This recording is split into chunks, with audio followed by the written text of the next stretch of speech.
Good morning, guys. Hope you're all doing well. I'm wishing you all a very happy new year. This is my top 5 tobaccos of 2023. I normally try and upload this at the very last day of the year, or the 1st or the 2nd of January the next year, as a kind of a previous year roundup of my favourite tobaccos from that year. Of course, some of the tobaccos I might have tried for the first time, or in this case, these tobaccos that are my top 5 are tobaccos I have first tried years previous, but they are kind of my top tobaccos of the year, the ones that I have smoked the most, the ones that I've enjoyed the most, and the ones that are in my kind of more daily rotation. And some of which, if you follow me quite closely, and especially take part in my live streams, you will definitely notice a common theme that I smoke these very often, and that's kind of what's occurred this last year. Apart from one of these, 4 of the 5 are kind of the only 4 or 5, or some of the only blends I've really smoked. I do enjoy a wide range of tobaccos. I always have. But last year I did notice that there were 4 or 5, maybe 6 blends that I really kind of just stuck to mainly throughout the entire year. Of course, occasionally having different blends, as I do enjoy a wide range of tobaccos. But without further ado, I'll go through my top 5 blends. I suppose I can do them in order from 5th to 1st. First being my top blend of 2023, but in the day they're all fantastic blends. So in the number 5 we had Macmillan's Christmas Cheer, and this one is 2016. This goes in at number 5. Of course, being the Christmas Cheer, it's not a tobacco that I smoked every week. I only had this blend, I'd say, maybe 5 times in 2023, but every time it was just a fantastic smoke. Really enjoyed it. I believe I cracked this tin in kind of mid 2022 possibly. I could be wrong there, but I've had it open for at least a year, I think. But last year I certainly enjoyed it a lot. Of course, your classic Macmillan's Virginia, and being 2016, it now has a good few years of age in it. It's just such a smooth, complex, well-balanced blend. It's just, yeah, it's perfect. Right, number 4 is one of my favourite blends, and all 4 blends to follow from now are actually by the same manufacturer, which will be a common theme in all the tobaccos that I enjoy. This is HU Haymaker. This jar in particular is from January 22, so a good bit of age on this tin now, and just a truly fantastic blend. It's always been one of my favourites since I started smoking this. I believe I started buying Haymaker maybe late 2021, so this might have been the second tin I jarred after that fact, possibly. Straight Virginia, of course, by HU, and unfortunately no longer produced, as the HU blends that were made by Dan Tobacco have been discontinued since HU's merger with COP, which of course is a great thing for the world, as HU will be getting globally distributed. But for the Dan Tobacco blends, which were actually my favourite HU blends, it is unfortunate. But thankfully I do have a cellar of the ones that have been discontinued, so at least I've got a positive there. But yeah, fantastic blends. Been smoking this a lot last year. Great tobacco. Number 3 is a blend which I've enjoyed for the last couple of years. I think, again, this might be a blend I've started smoking maybe, I think, start of 2022 possibly. So the last couple of years been enjoying it, and that is Dan Tobacco's Salty Dogs. This is as you can see, traditional Navy style plug tobacco, and it is a fantastic blend. Truly one of my favourites. Probably had at least a bowl of this a week for the last year probably. fantastic tobacco, kind of a classic Virginia Perique, which has got that nice complex strain strength to it. I get that kind of real date, kind of stewed fig taste and aroma from this tobacco. It's really one of my favourites.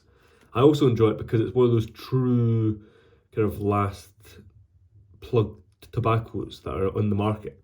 Of course, you get some people that have kind of those plugs that are more like crumble cakes, and you get some plug tobaccos that are sold, but it's not really a plug, whereas this is a true kind of classic plug where you need a sharp knife to cut through it.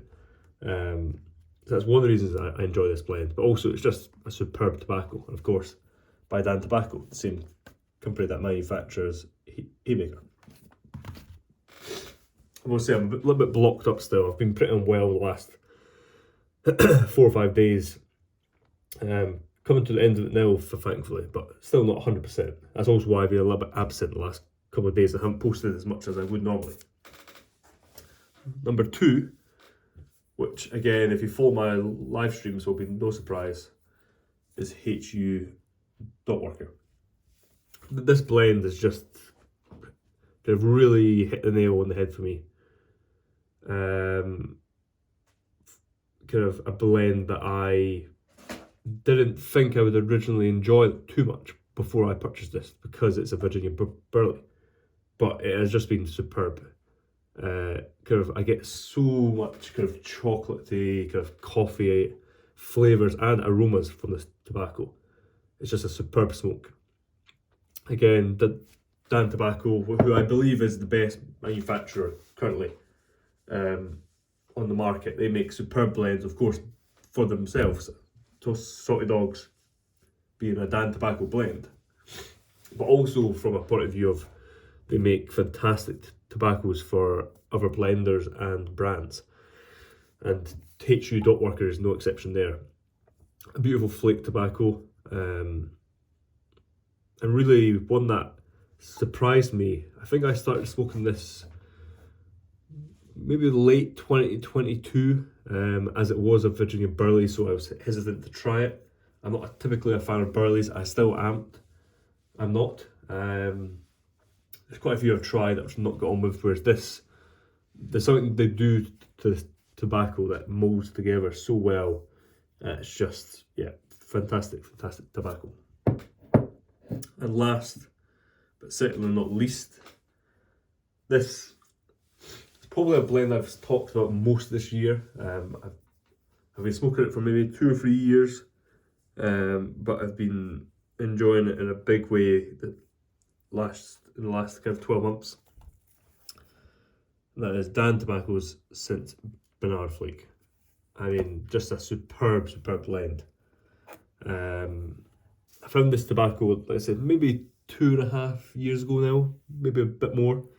And ever since, it kind of just a fantastic Virginia Perique.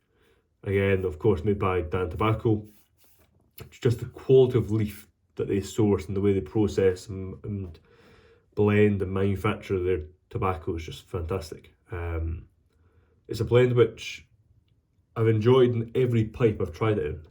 Kind of, there's a few blends that you might kind of prefer in certain pipes and others not, but this one performs well in every pipe, which I'm very pleased about, because it's kind of a very diverse tobacco in that sense. Kind of, if I've already smoked a certain pipe that day and I didn't want to put another bowl through it, I could put this in any pipe and it would just perform excellently.